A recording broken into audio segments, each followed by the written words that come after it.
Bonjour, bienvenue pour cette nouvelle vidéo dans laquelle nous allons nous interroger à nouveau sur une autre facette de ce qu'est être libre pour enfin évaluer notre propre niveau de liberté.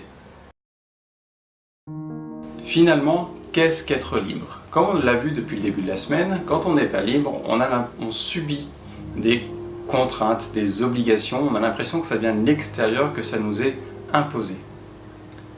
Mais au final, avec les journées précédentes, les questions précédentes, on a pu voir que finalement on peut se libérer de ces contraintes, soit par l'acceptation, parce que finalement on ne voit pas autre chose à faire et on a envie d'effectuer cette action, d'effectuer cela, parce que sinon ça pourrait aller vers quelque chose de pire ou vers un résultat qu'on ne souhaite pas avoir.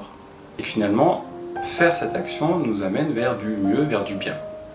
D'un autre côté, être libre, qu'est-ce que ça veut dire aussi ? Eh bien, ça veut aussi dire accepter d'être soi, d'agir comme on le souhaite.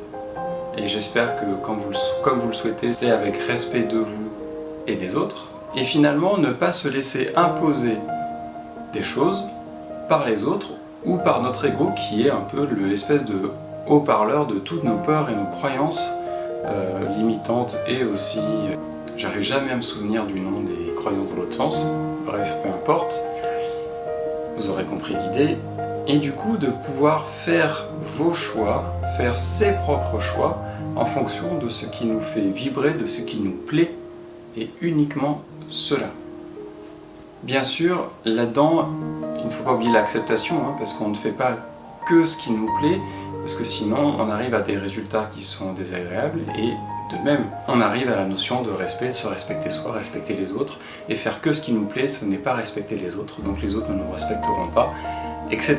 Je pense que vous connaissez la mécanique si vous avez suivi toutes les questions jusqu'à aujourd'hui. Ainsi, si personne ne dirige notre vie, à part nous-mêmes, et bien finalement, notre bonheur ne dépend de personne à part nous-mêmes. Et ainsi, je pense qu'on peut vraiment dire, dans ce cas-là, qu'on est libre. Je vous invite donc à vous donner une note, vous auto-évaluer sur votre degré de liberté de 1 à 10, et si vous le souhaitez, vous pouvez le partager dans les commentaires en expliquant un peu pourquoi vous attribuez cette note, pourquoi vous n'êtes pas à 10, pourquoi, etc. etc. Et si vous êtes à 10, dites-le en toute franchise, allez-y, et dites-nous aussi comment vous vous sentez. Merci d'avoir regardé cette vidéo et je vous souhaite une très belle journée.